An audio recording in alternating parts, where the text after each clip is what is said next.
rounding out our driver media for and looking ahead to tomorrow night's Quaker State 400 here at Kentucky Speedway, we thought it'd be good to bring in the defending race champion. And that's Kyle Busch. He drives the number 18 M&M's red, white, and blue Toyota for Joe Gibbs Racing. And Kyle, talk about coming back to Kentucky. You won this race last year, the inaugural NASCAR Sprint Cup Series race, last year. And I'm sure you'd like to defend that title.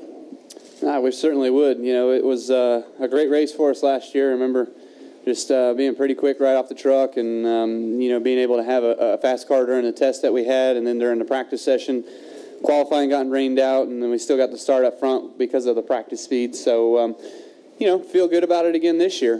Feel like we're right where we left off. We had a pretty good race car right off the truck this time around as well, and looking at making some changes that make sense to it to try to give us a little bit more grip overall all the way through the corners here. It's definitely hot, definitely slick out there, so the grip level's just at a premium. You want to work as hard as you can to get as much grip now, knowing that the track's going to cool down and everybody's going to gain grip. So if you're the best now, you'll be the best, in cooler conditions. All right, we'll take some questions for Kyle. We'll start right here with Mr. Jim Utter, and then to Bob Pockris, and then Claire. Jim Utter, Charles Observer. Kyle, over the past 4 weeks, you've had consistently poor finishes, but you've also been consistently fast in all of those races with an opportunity to get a good finish or even perhaps win. Is that pretty much the most frustrating thing for a driver, is being unable to realize or cash in on what you think has been what could be a really good day? And I have a quick follow-up. Well, certainly it's definitely frustrating, beyond belief, but the positive of it is what you mentioned there about us being fast everywhere we've been, so we know we have speed, we know our cars are pretty decent, so it's just a matter of getting to the end without a problem. Last week we got tangled up in Denny's spin there towards the end, and it actually broke part of the front end geometry on the car, so we just had to struggle along and limp the rest of the race. We did have old tires, so we faded like that, but also the car got screwed up, so that was another reason why we were fading at the end. But, it's frustrating because you try so hard, and everybody tries so hard, and, this team works really, really hard on everything that they've been able to do, whether it's been at the shop or here at the racetrack, and putting through this heat and everything else that through the month of June, it's been crazy. The tests that we've had, the Pocono test, the Michigan test, road course test that we had, and now having to come up for another Michigan test in a couple of weeks after Indy. So, these guys have been through, feels like the summer months of hell so far, so maybe it'll slow down one of these days. And quick follow-up about Kentucky. Did you find yourself, after this past month, coming in here thinking more about having this been one of your more dominant performances of last season, or still dwelling on the things that have occurred over the last 4 races? Well, you dwell on it as much as you want to, but in reality, they're not going to be able to do anything about it. You've got to focus forward and be able to put your attention and energy towards running well and just trying to get those finishes. So we come in here just fine. Obviously, I think we've proved that by being at the top of the sheet both practices, so we know what we're doing, and we feel good about what we are doing, and we'll just have to see how the race plays out. But feel like Kentucky's been a pretty good place for me in years past. I think there's a couple cars that are really good beyond us today, but we'll just have to work at what we've been doing a little bit more and get better yet. Let's go to Bob and over to Claire. Bob Pockris, Sporting News. Some of your past experiences being on the chase bubble, what have you learned that maybe will help you over the next 10 weeks? Well, I'm just hoping that, we work as hard as we can and run as hard as we can, that we get good finishes. Right now there's nothing to worry about. We're either going to be in or we're going to be out. We just got to work as hard as we can to control our own destiny and get the finishes we need to get ourselves back in the top 10 for 1, or for 2, be good enough to win 1 or 2 more races and guarantee ourselves a spot by a wild card berth. So either way you look at it, there's potential there, and we just know that we've got to achieve that, and our results should take care of that for us. over here to Claire, and then we'll go to the gentleman in the middle. Go ahead. Claire B. Lang, Sirius XM NASCAR Radio. Earlier today, drivers are being asked about rookies being pushed around or used up. Jimmy Johnson said you get used up for a while and then you come back. I was trying to remember when you were a rookie, if you felt like you were pushed around and used up and then had your chance to come back, and I think Jimmy said repay the hospitality that was shown you. But do you remember being a rookie and going through that? A little bit, yeah. I remember, I don't remember if it was my rookie year or not, but it was Vegas, and Stewart and I were racing each other hard for third at the end, and he got mad about it and fenced his car, and I ended up finishing second or third that day, but afterwards he was mad. And then, a couple weeks later we talked about it, everything was good. So as a rookie, sometimes you don't necessarily get the benefit of the doubt all the time. I'd admit that. And when you're the veteran, you kind of expect a little bit more courtesy from a rookie, I guess, but everybody's racing out there for the same real estate, so sometimes it's just as good to go up and talk to someone and try to help them out and just give them some advice, whether they use it or not. There's kind of the 3-strike rule that, you get 2, and the last one, you just better be ready. Go ahead right here, gentlemen. Jeff Woods, WBKO in Bowling Green. Kyle, a lot of other drivers this week have talked about, despite being a 1.5 mile oval, this is a pretty unique track. Do you agree with that? And in your mind, what makes this track unique from the others? It's definitely a unique racetrack. You look at it from high above, bird's eye view, it's cookie cutter. But, out there on the racetrack, it is entirely different than that. It's definitely rough.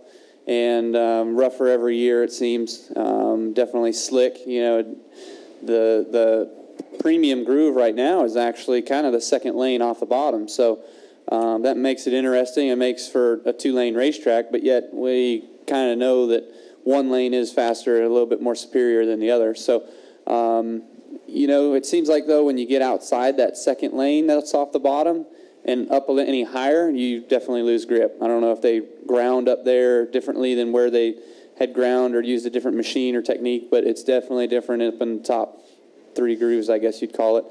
But other than that, just, this place here's got its own character to it, and definitely got to work around some of that. So at least it's not one of the same repaves that we go to all the time, but we'll see how many years we get out of this place. Other questions for Kyle? Right here, let's go to Zach here on the front row, and then Patrick, and back to Bob. Hi, Kyle. Zach Kiefer with the Indianapolis Star. Not to look too far ahead, but the Brickyard's about a month away. Could you talk about what a win there would mean for you, and could you compare that to a potential win at Daytona, the other signature race in the circuit? Yeah, Brickyard's a great race. It's been a pretty cool racetrack, just I think because of all the history and everything that's built around that racetrack and the 100 years that it's been going. So, I think that's kind of what makes it so exciting too. And from a fan's perspective, the history of the place. Of course, I'm not sure we go to any other golf courses that have a racetrack built around them. That's what I call it. I don't call it a racetrack with a golf course. I call it a golf course with a racetrack. But no, those guys do a great job out there. It's a lot of fun to see the atmosphere and to see the fans that come out to that race and everything. So it's a little hard to pass there. I think, we've all kind of seen that over the years, but the restarts are always kind of exciting, and looking forward to if we ever get the opportunity to win there. We'd love it. We'd take it. Let's go to Patrick, and then we'll come back over here. Go ahead, Patrick. Patrick Levy, NASCAR Productions. Kyle, just looking ahead to Loudon in a few weeks. It's a very flat racetrack. You've had some success there. I just want to know your thoughts on racing at Loudon. Yeah, Loudon's tricky, man. For some reason, I haven't been able to figure it out that well here with the COT car. But the old car, we were pretty decent there. I remember 2007, I think, one of the last races we ran with the old car, I won that one. So it's been one of those places that's just kind of tricky sometimes to figure out.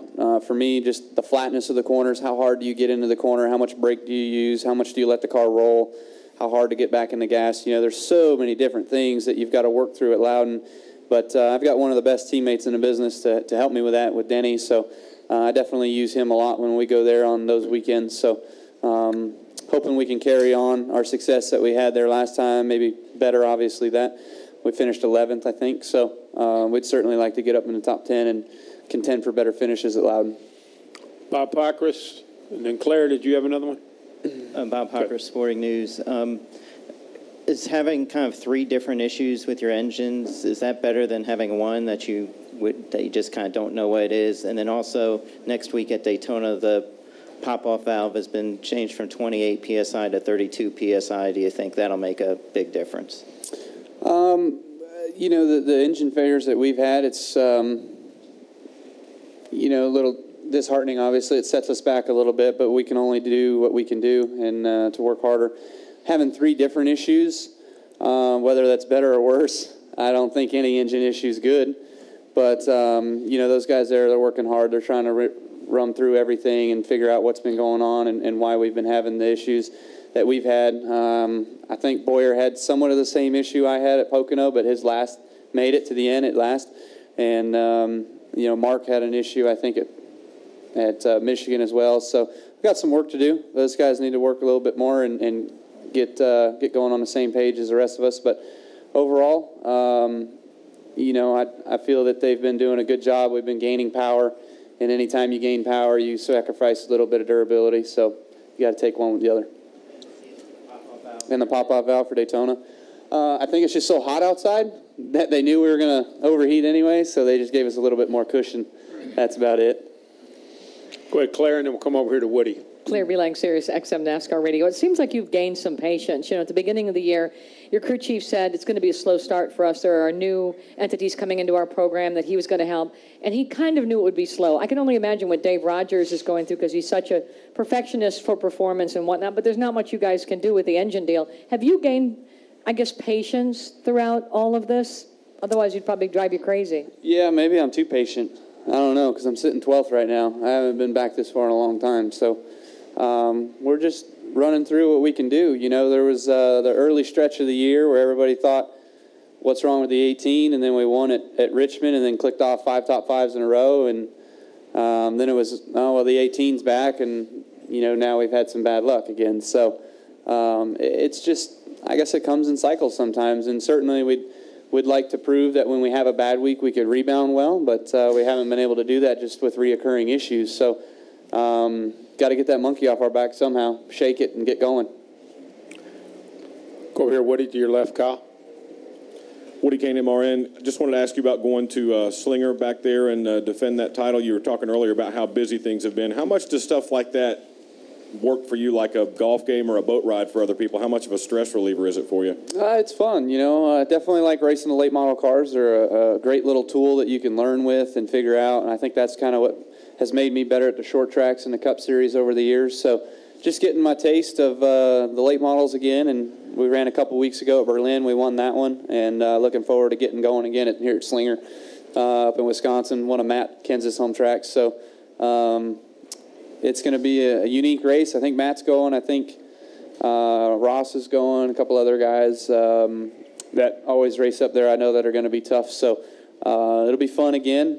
We won last year, so we'd like to go back there and be able to repeat again this year.